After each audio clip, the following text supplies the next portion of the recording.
20 seconds now to launch.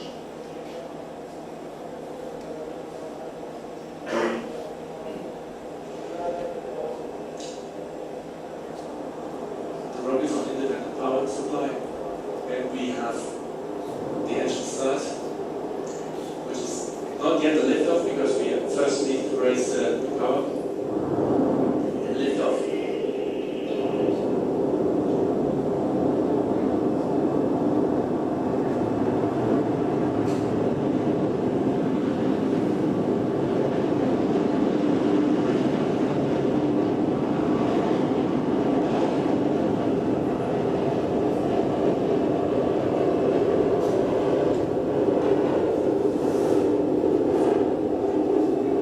Spectacular, the launch of Soyuz MS-9 at the beginning of Alexander Gerst's Horizons mission to the International Space Station, broadening horizons in science and space exploration. Just spectacular, the launch of Soyuz MS-9 at the beginning of Alexander Gerst's Horizons mission to the International Space Station, broadening horizons in science and space exploration. On board the Soyuz, alongside Alexander, spacecraft commander Sergei Prokopyev and NASA astronaut Serena Arlen-Chancellor. It's a light cloud over by Grimaldi. You should still be able to see the first stage over the engines.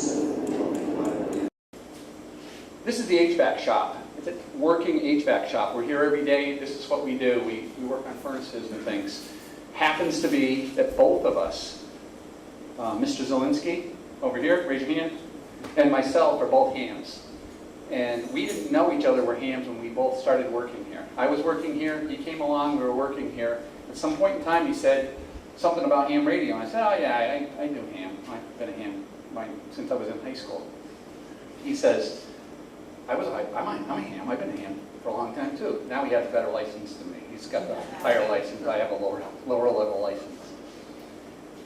He said, why don't we have a ham radio club? I said, no, I don't want a ham radio club, it's too much time. He goes, no, we have to have a ham radio club. He goes, when I was, Mr. Zielinski went to Westfield Vogue. Mr. Zielinski was in the heating and air conditioning program. He graduated and he went to college, which is a possibility, right? Lots of kids go to college from vocational schools. It's not a problem. He now has a master's degree in occupational education. He has a higher degree than me. Started in a vocational school. I started at Belchertown in the academic program. I went to engineering school. I did not like it. I hated all the numbers. I hated slide rules back then. I hated all the math. I wasn't very good at it. I got frustrated. So then I eventually did sheet metal at night. This guy said, I'm going to start a company, I'm going to hire you. I said, no, you're not, I'm not doing this. And then he started a company and he hired me. And I loved it.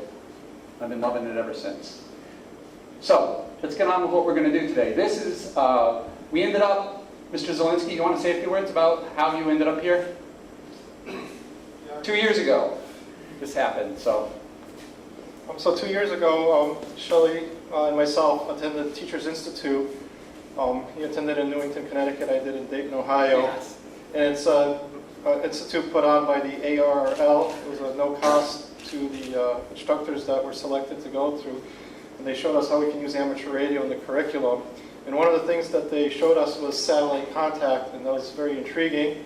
And I thought that would be a really fun thing to do with the kids. And I ended up buying a little aero antenna. And with an HT, with a walkie-talkie, we started listening on to satellites.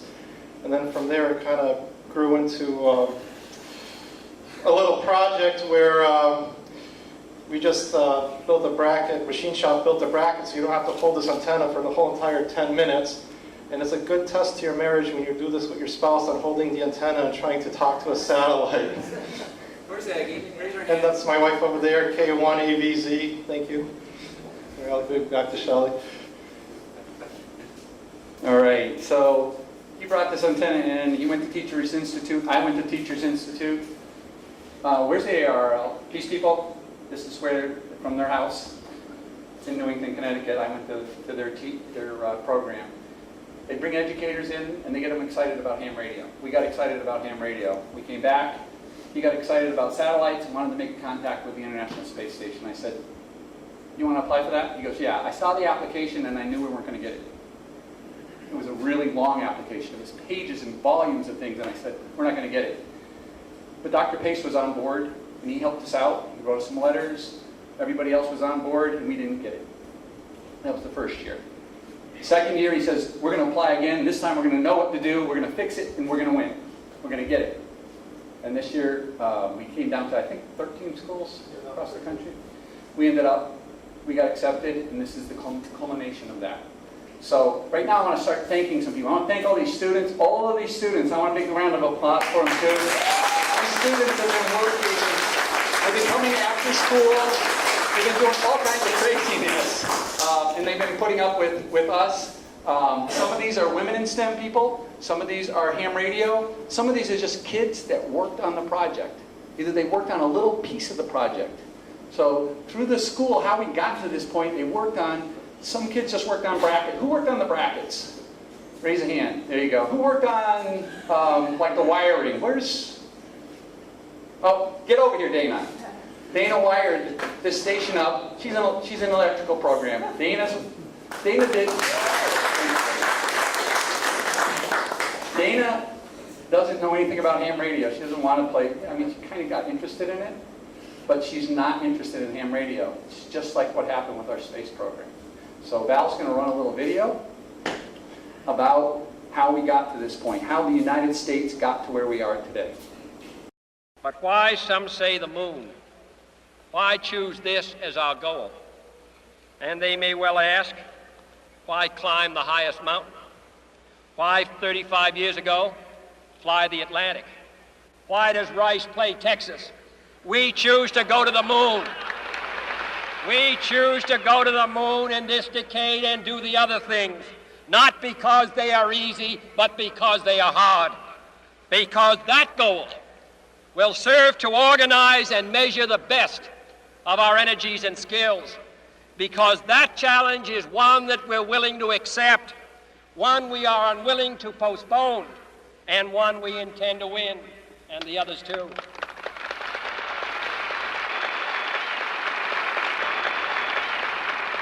We shall send to the moon 240,000 miles away from the control station in Houston, a giant rocket more than 300 feet tall, the length of this football field, made of new metal alloys, some of which have not yet been invented, capable of standing heat and stresses several times more than have ever been experienced, fitted together with a precision better than the finest watch, carrying all the equipment needed for propulsion, guidance, control, communications, food, and survival on an untried mission to an unknown celestial body, and then return it safely to Earth, re-entering the atmosphere at speeds of over 25,000 miles per hour, causing heat about half that on the temperature of the sun, almost as hot as it is here today, and do all this, and do it right,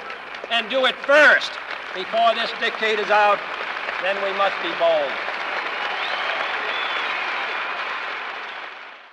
And as you know, we did make it to the moon. We had a lot of trials and tribulations, but we made it. We have cell phones because we went to the moon. We have all the digital technology. We have GPS. How many people use GPS? Every day, yes, especially when you're traveling around. We have so many things that we can't appreciate because we went to the moon. Now we're going to Mars. The reason we have the International Space Station, one of the things is so that we can continue to experiment with outer space. Let me just show you something. This is our Earth. Right? We're at a high school. We have to have a globe. This is our Earth, and I want you to think about where the space station is relative to the Earth. How far away do you think it is? Is it out here? Is it over here? Is it over here? Is it? Where do you think it is? It's really, really close. It's 250 miles. It's barely above the surface of the planet. It's skimming along at 17,000 miles an hour. So today we're going to have the opportunity to talk to those astronauts. There's 3 astronauts up in the space shuttle right now, in the space station right now. And we're going to talk to the one on the left. That's Serena. The other 2, we have a Russian and a German up there. There's supposed to be 5 of them. We had a failure. The Russians had a failure, and we were there. By the way, this ride cost $80 million. The United States pays $80 million every time we put somebody in there. So at $80 million, and actually the one that failed, we paid $80 million for it, and it failed, we still paid the $80 million. There's no insurance plan on that. So let's see what her ride into space kind of looked like. Yep. First one. You can add them, keep going through them. Just like that.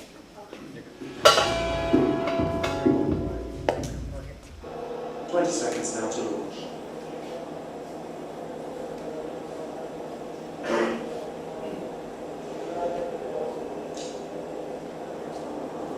The rocket is on independent power supply, and we have the engine start, which is not yet a liftoff because we first need to raise the power. Liftoff.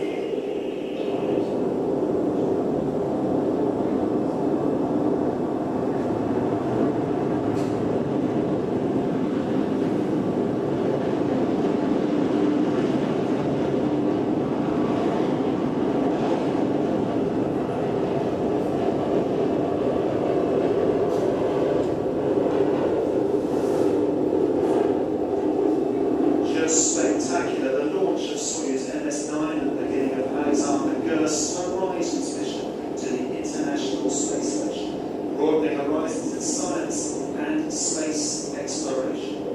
On board the Soyuz, alongside Alexander, spacecraft commander Sergei Prokopyev and NASA astronaut Serena Arlen-Johnson. It's a light cloud over by Grimaldi. You should still be able to see the first stage of the engines dropping by.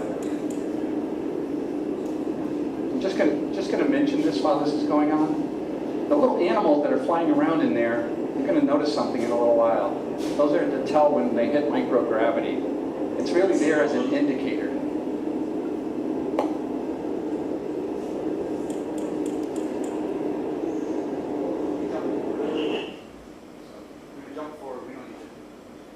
Now, this is a great video, by the way, and I'd never seen it before until I was researching this.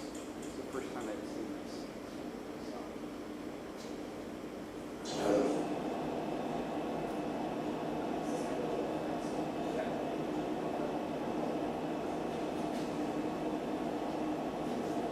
You still see the engine burning. That's the third stage engine burning. Final seconds to reach orbit.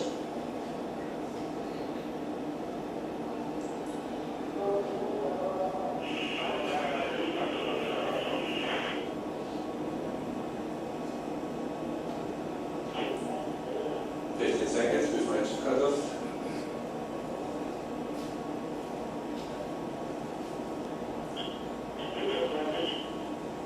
5.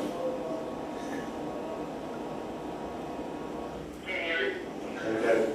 Engine cutoff and friends are in space. Beautiful. There's the third stage dropping away towards the Earth. First time we've been able to witness that here.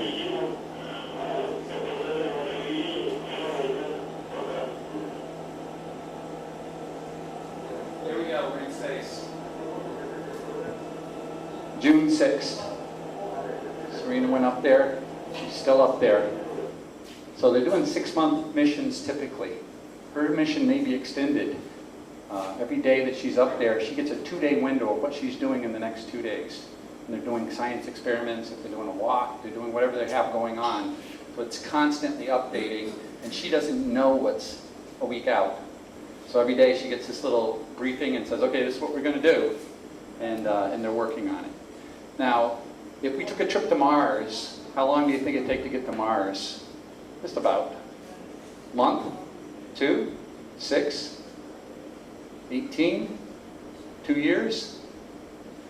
18 months. It takes 18 months to go to Mars. The longest we've had a person in space so far has been about a year. Peggy, I should have written this down. Peggy Whitson, I think is her name. Am I right? Somebody help me?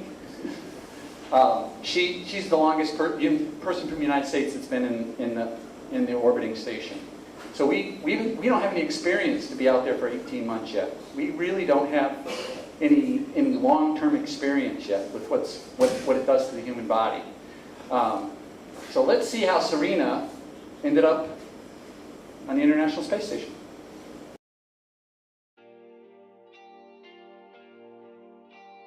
I remember watching a shuttle launch one day, and my father came up to me and said, "Do you want to work for NASA?" I said, "Yes, I do." And he said, "Well, that's great. Then you need to be an engineer." And of course, my dad was an engineer. Followed my dad's advice that he gave to me at an early age about being an engineer and went to the George Washington University in Washington, D.C. And then about midway through my engineering curriculum, I had a lot of friends who were actually pre-med engineers, and they said, "Serena, you need to think about medicine. You'd be a great doctor." And so during college, I actually spent a lot of my time teaching martial arts. I learned Kung Fu when I was in high school, and in undergrad I was looking for a little bit of a job and looking for a school to train at. And so I found a school in the southeast part of DC, not the best part in the world, but really good instructors, and I used to take the metro every Monday, Wednesday, Friday from GW's campus down there. I started training there myself just to have more physical fitness. And then they said, "Hey, we thought you'd be really good with kids. Would you mind teaching a kids class on Mondays and Wednesdays?" After finishing my undergraduate degree in electrical engineering, I was accepted to University of Texas Health Science Center at Houston, their medical school right in the medical center, and started my medical training there. When I was a fourth-year medical student, I knew I wanted to do a rotation at NASA, but when I came down in October of 2000, I learned that there was a special program that combined internal medicine, which is medicine for adults and what I love, with aerospace medicine, and that program existed at the University of Texas Medical Branch at Galveston. My personal journey, it started off as an engineer, turned into a physician, which I absolutely love, and a lot of people say that the journey along the way is the best part in getting to your end destination, and it really has been, because I absolutely love being a doctor. But at the same time, since I was little, I've always wanted to be up there. I've always wanted to be in space. So I worked space operations in Mission Control, or FICR-1, as we call it for Space Station. Spent a lot of time in Star City looking after the astronauts who were training out there. So I got a little bit of a preview as to what their lives were like. So I do work as a Capcom, one of my favorite jobs, actually. I love talking to the crew, because I know they're up there, they're working hard, and sometimes just hearing a friendly voice is really nice. So I have been to Antarctica, and that was one of my neatest analogs. I did that from the 2010 to 2011 season. So I spent 2 months in Antarctica and 6 weeks living on the ice in a tent. We had a mountaineer who was the leader of our team, very small team of 4, and we were by ourselves. There's no bugs, there's no ants, there's no animals, unless you're near the coast, then you have the seals, and you have the penguins. I still have dreams at night where I hear the wind hitting the tent, and when the wind's not blowing, it's just absolutely silent. There's nothing out there but you and the ice and your tent mates.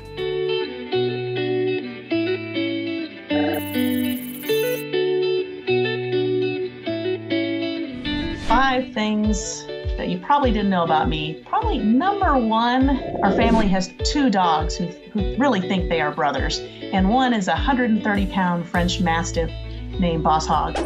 And the other is a 12-pound miniature dachshund named Oscar. And they run around together, and they think they are absolute brothers and absolutely the same, but they are absolutely the heart and soul of our family. Number 2, our family absolutely loves to watch Aggie baseball. It's one of the favorite things that we do together as much as we can, certainly during baseball season in the spring. And in fact, it was the last thing we did before coming out to Russia to prepare for launch. We watched the Aggies play baseball at the University of Tennessee. Number 3, I actually do still practice medicine. I'm an active physician, and one of my favorite places to see patients is at a free clinic in Galveston, Texas, where we practice medicine for the underserved and those who can't afford medical care and do not have insurance, and that's at St. Vincent's House in Galveston, Texas. Completely student-run free clinic, but it's one of the joys. I love going there, and I love seeing my patients, and it allows me to teach medical students and residents really how to practice medicine in an underserved environment, and something I enjoy doing every week when I'm able. Number 4, my husband and I had a very non-traditional wedding on a 1,000-acre ranch, and part of our wedding reception, we actually had a rodeo event, and there was a big calf roping event that occurred, and most of our guests say they had never ever been to a wedding or a reception like that, but thought it was the best thing they'd ever been to. Final one, number 5, something many people do not know about me is that when I was getting my bachelor's degree at the George Washington University, I also needed to work to earn some money. And so I actually taught martial arts. I taught Kung Fu to school-age kids from age 5 to about 15. And I would do that 3 times a week, and that's how I earned money in college, teaching martial arts.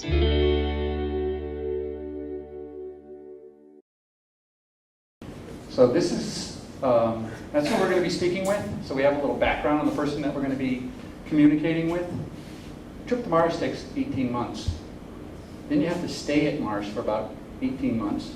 And then you have to make a trip back 18 months.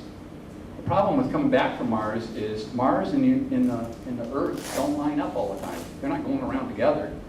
Mars is at a different speed than Earth. Their year is a little longer than our year. So we have to wait for them to get lined up again before we can come back. So we have to send 6 rockets, at least, out to Mars, unmanned, with all the stuff they need.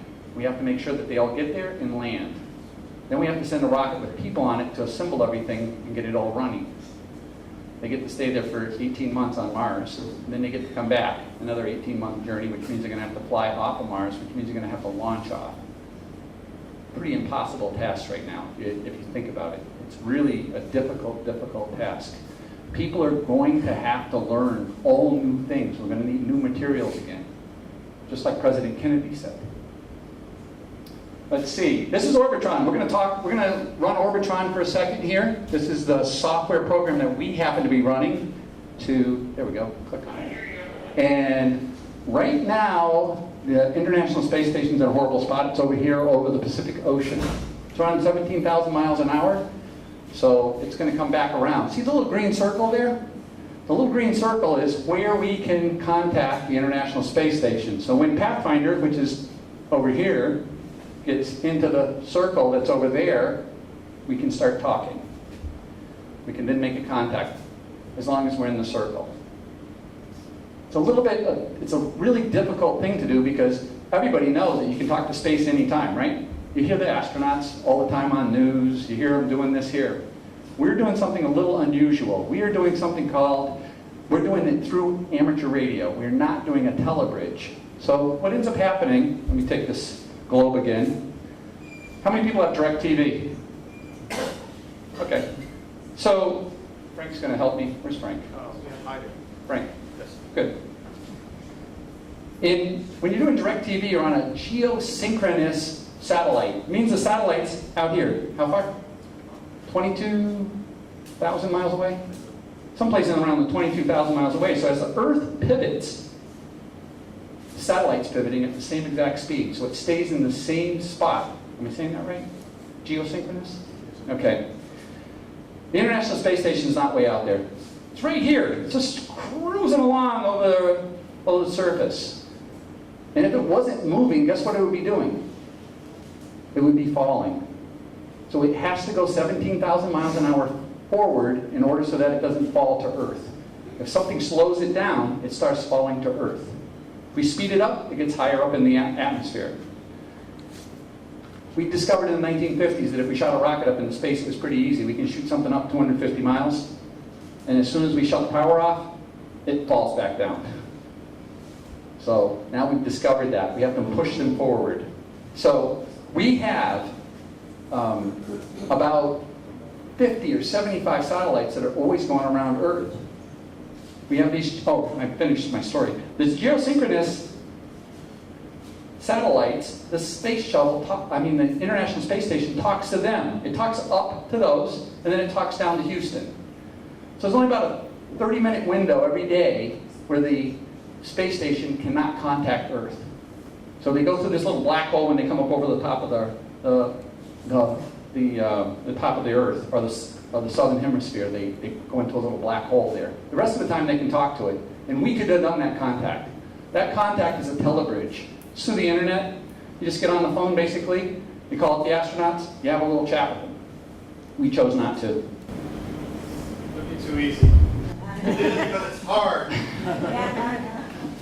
So Mahdi in all his infinite wisdom chose to do this through ham radio. We went to Dr. Paste and asked for if we could do that, and he said, sure, I think. So now we're gonna do a few thank yous here, because I have to thank a bunch of people here, because how we got to this point was Mount Tom Amateur Repeater Association said, we'll help you do it. And they're here. Raise your hand, Mount Tom Amateur Repeater Association members. So we have a few of those. Cheshire County DX. They're from New Hampshire. They came down from New Hampshire. We have a representative for there. Do we? Oh, there you are. Ron. Thank you, Ron. So, the Wealth Technology Group. This guy is an amateur radio operator, and he's also here on WAQY very often. He stepped up and he gave us a huge donations. He's taken very good care of us to make sure that we could move forward on this project. Actually, he was the first guy to step up. He was the very first guy who said, yeah, come down here, we'll help you out. So, I'm going to forget somebody here. DX Engineering, we ended up buying some radios for the school. The school now owns its own satellite station. We own a satellite station. When this is over, this 6-minute window, 7-minute window when we talk to the astronaut, afterwards it's our station and we can actually operate it. Now, there's a bunch more stuff inside of this box that's on loan. We have 2 systems in here. We have a full system and then we have a backup system. So if anything goes wrong with the first system, we can switch over. We have an electrician, Dana, who is on watch. If anything happens to our power source, she's going to fix it. So if anything goes wrong, it's Dana's fault. We have a gentleman that's watching the weather, because if there's thunder and lightning within 5 miles of us, we may be shut down. But I don't think that'll happen. We're doing pretty good today. The AARL helped us out. They are publicizing us and they're taking care of us. And they're like the support network for the amateur community. The Aries organization is the organization that actually said, okay, we can do this. Now, there's something that's more important. It's all the students that worked on this. Every shop in this building helped us. Auto body, painted our brackets. Machine shop, we keep running down there because we forgot a part.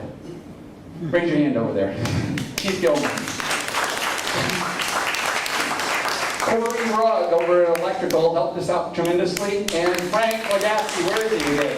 Pop your head out. Frank helped us out. So every shop had a little tiny piece, just a little piece.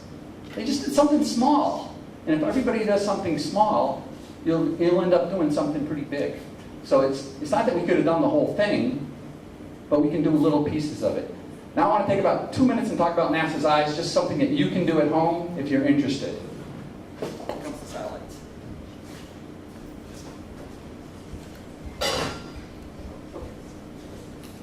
So this is NASA's Eyes.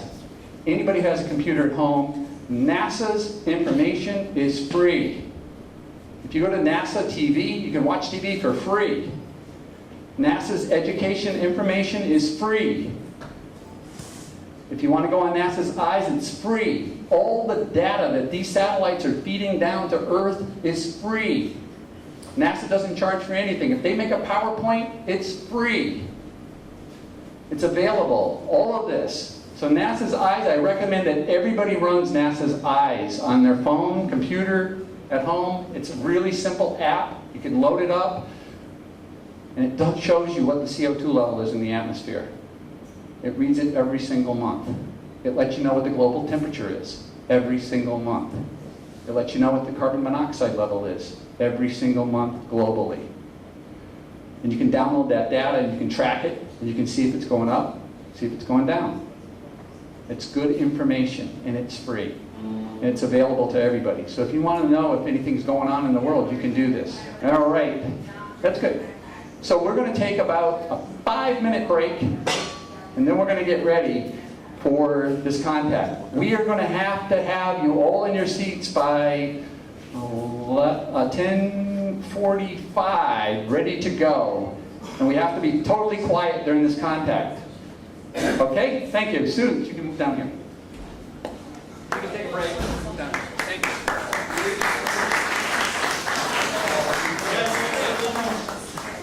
Okay, everybody, we're going to start getting in place. We have about, I think we have about 7, 8 minutes here before this thing crosses. It's going to be 10:51 when it rises. We are, yes. So you see where it is right now? It's over Washington State there. We're just coming over Washington State. So we're going to have to, you can continue to talk for a few more minutes, and then at 10:50 or 10:49 or so, I'm going to try and quiet everybody down. We'll put up our quiet thing, try to get everybody to pipe down. You may hear some hissing and some noise when these guys are trying to make contact. We'll be opening up the squelch on our radio. So could we hear that squelch? Open it up. So and it may be louder than that, maybe like that. It may be a little irritating until we actually make contact. So we're going to listen as hard as we can until we get to that point, until we start talking to them. And then we'll adjust the volume down. But we're going to make a lot of noise. We're not using headphones. We're doing this live, so we're going to end up with a lot of noise maybe. Just so you guys are aware. So nothing out of the unusuals here. The students are going to be standing behind the radio operators here. They'll be coming where Lauren is right now. Raise your hand, Lauren. Lauren's father's a ham. Yes. And she is an aspiring ham, although she's also into women's club. She's also in cosmetology. So I want you to know, it doesn't matter what shop you're in. It doesn't matter what shop you're in. So I spend a lot of time saying that. As long as you work the program, whatever shop you're in, you can be very successful. You can do anything you want. So it's just a matter of whether you want to do it. And Are the schools then after you or not? yes. No. Oh no, we only get a couple minutes because see where the pass is? That's the only time that we can talk to that space, to the International Space Station, is through that circle. So while it's passing through there, that's it. That's the only time you can talk to it. Then it'll go away for 90 minutes, it comes back around. And you'll see the next pass is a little lower, and the next one's even lower than that. So there will be passes after this one that you wouldn't be able to make contact with it. And then it travels back and forth. So there's some days where you get a lot of good passes, and other days you don't get anything. So we're stressed. Today, we have a few stressors that are on us. One of them is the weather. Because it's a low pass, and we have a lot of weather to go through, so we have to beam through all these clouds. And we're going to run a lot of power. We're going to run 170 watts. Your phones run about 3 watts. It's a straight line connection, but we want to make sure we get through those clouds. We also have things called preamps, so we can hear better and hopefully listen as hard as we can, because they're only going to be running about 20 watts. Am I right? Anybody? 20 watts, yes. Yeah, 20 watts on their radio. So they have a much smaller radio than we have. They don't want to waste a lot of power, making these contacts. So they will be making contacts every other day or every few days with different organizations. Most of them are telebridge. So a few of them are through amateurs. So we're trying this the hard way, right, Ron? We don't want to do anything the easy way. So. And we should be. KB1 MDS, KB1 yeah, we're going to start calling. We're 50. We don't expect them to come back to us. Hold on a second. KB1 MDS to NA1 SS.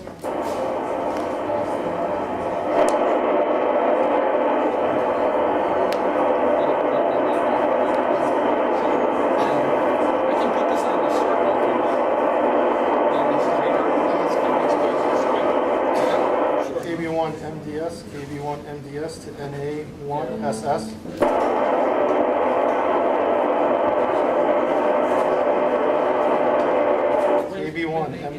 KB1 MDS to NA1 SS. So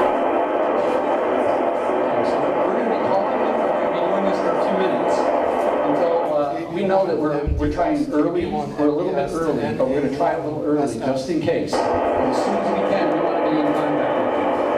So we don't want to take any chances that they go past us. getting through. MDS, KB1, MDS to NA1, SS.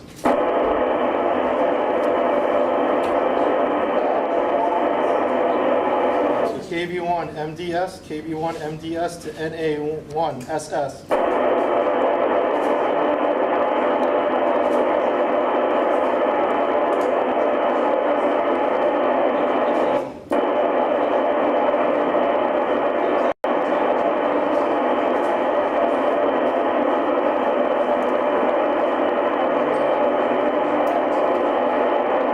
KB1 MDS, KB1 MDS to NA1 SS.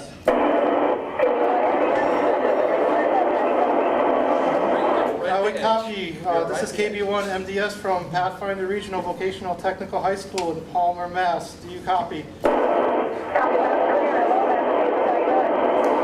Thank you. Here's your first question. Hello, this is Lauren. Our bodies are used to living with the force of gravity. How does living in microgravity affect the human body? Over.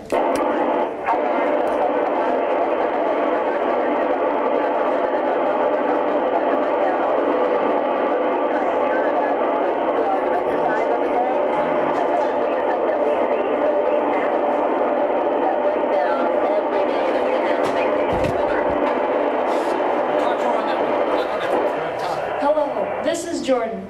How has seeing Earth from space impacted your view on the world? Over. Well, honestly, the biggest thing that impacted me was just the other day when I saw HC-7, our Japanese cargo vehicle, pull up. I realized how far the space industry has come, how far many countries have come in helping to develop this fantastic space station. Because to have a cargo vehicle like that pull up right alongside ISS like it was normal and dock, and in a few weeks we've got another one coming, and a few days after that another one, it makes you realize how far we have come as a species. Over. I got you loud and clear. The amount of heat generated on the ISS, how do you dissipate heat into space when heat transfer through a vacuum is poor? Over. Right, Nathan. Heat transfer through a vacuum is very poor, so the ISS uses massive radiators that extend out from our trucks, and we actively circulate ammonia through those radiators, and that is how we dissipate heat. Over. What system and what fuel do you use? Over. So, Devin, often we use our propulsion system up here is the Progress vehicle, which we do have docked right now, and we use that for reboosts. And the two propellants that we use are unsymmetrical dimethylhydrazine and nitrogen tetroxide. Over. This is Nick. If you need to manufacture a part or tool on the ISS, how is this accomplished? Do you have any machines such as 3D printers, mills, or drills to assist you? Over. So we do have a 3D printer, but we have not used it yet to create any tools. We're kind of still in the age where we fly up multiple spare parts. So we don't have just one drill or one torque wrench. We have multiple parts, both on the American side and the Russian side, if we need them. But I agree, 3D printing is probably where we should be headed. Over. Hello, this is Cheryl Ann. After reaching a professional goal of space travel, what piece of advice could you share with high school students who are navigating toward their future? Over. So the advice I give you guys is that the years after high school are going to start to move more quickly every year. It's going to be astonishing at how fast it travels. And you may not be sure what field you want to go into, and it's okay to be unsure, and it's okay to change your mind. I majored in electrical engineering in my undergrad years and went pre-med halfway through. Now, I stuck with the engineering degree, but I never even considered pre-med when I first entered. But, with the help of family and friends, I decided that was the right thing for me. So just don't be afraid to change your mind. Over. Hello, this is Molly. Do you generate enough electricity to power everything on the ISS? And if not, how do you compensate for the lack of power generated? How do you manage excess generated power? Over. So yeah, Molly, we do generate enough electricity up here to power everything on the ISS. It's really by the power of the sun and then these huge solar arrays. We power everything by massive power channels. We have 8 major power channels. And as far as managing excess power, so we constantly maintain our batteries in a certain state of charge, and depending on the attitude of the ISS and the angle with the sun, we're able to calculate every day where we need to be at. So we generally don't have too much trouble managing any excess power. Over. Hello, this is Colby. Working with a number of nations, is there a uniform set of rules that guide activities and projects on ISS? Over. Yeah, absolutely, Colby. All the nations that are up here, all of our international partner countries, we all sign the same agreements as to the rules and responsibilities responsibilities on board the ISS, even during the time of science experiments and things like that. And these are very, very well understood, certainly not only by the crew up here, but also by the folks on the ground. Over. Hello, this is Aveley. How difficult is it to readjust from living in space somewhat isolated for 6 months in a microgravity environment to living on Earth? Over. Yeah, so I think one of the biggest things is once you land, because I'm still up here, so I haven't experienced that yet, but folks say that it's a little difficult to return back to Earth's gravity. Everything feels heavy. Your brain, which is adapted to being up here in microgravity, now has to readapt to gravity as well as your middle ear. The first few days after returning. Other than that, I think they're really, really happy to see their families. Over. This is Paige. How do you prevent or monitor space debris from coming in contact with the ISS? And in the event of a space debris collision, how do you fix the outside of the space station? Over. Yeah, so we think about this all the time. We actually have big agencies down there in the United States that track hundreds of thousands of objects in low Earth orbit, 24 hours a day, 7 days a week, and they can track objects that are very, very small. That being said, if we need to, the ISS can perform a reboost to get out of the way of a debris collision. That's what we call a DAM, a debris avoidance maneuver. But if something is small enough that gets past that system, then we can do a spacewalk to go outside and repair. We've got special repair materials for small holes. Over. Hello, this is Andrew. The temperature difference can be over 300 degrees different from the sunny side of the ISS to the shaded side. Why do we not use thermal generators? Over.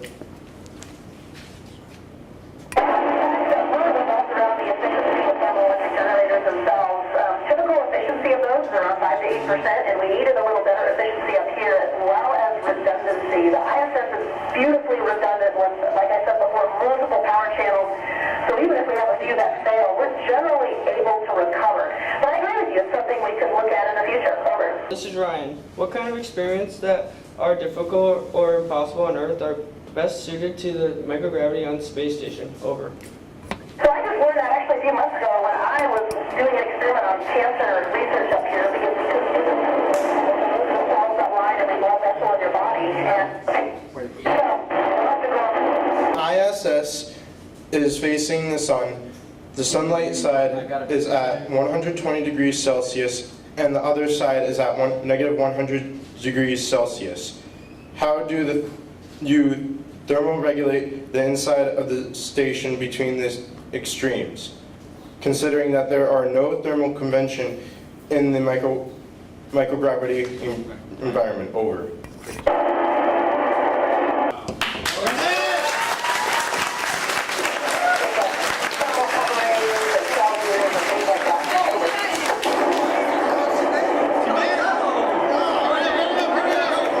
Hello, this is Nathan, KC1 IYI. Do you see geotropic response from plants? Over.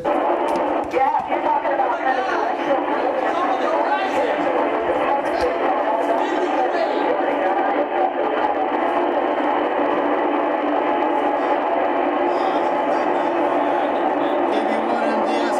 KV1MDS and A1SS, thank you for the radio contact.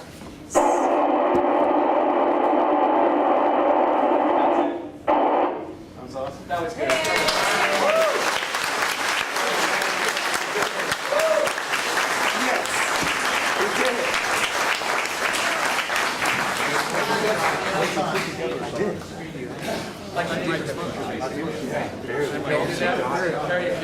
Representative Smola and Ian Goby would like to make a presentation.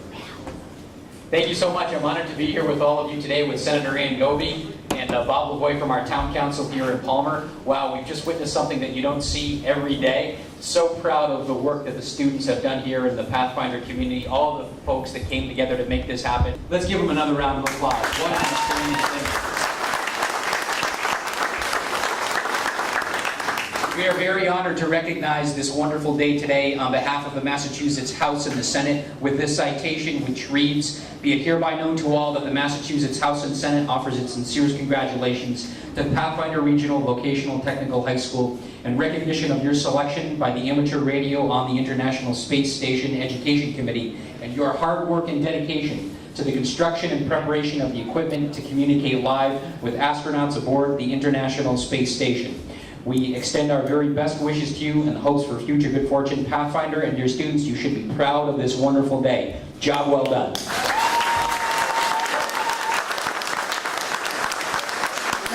Now, I've talked to some spacey people, but never anyone actually out of space. You guys, that was awesome. What a thrill. Are you psyched? Fantastic. And thank you to the teachers and everyone that helped contribute. Jerry, this is awesome. This is awesome. Bob, do you want to say anything to the kids? Really quick on behalf of the Palmer Town Council, again, thank you, all of you guys. Awesome job. Yeah. Fantastic. History in the making. Dr. Paste as well. Thank everyone and enjoy your weekend. Best success.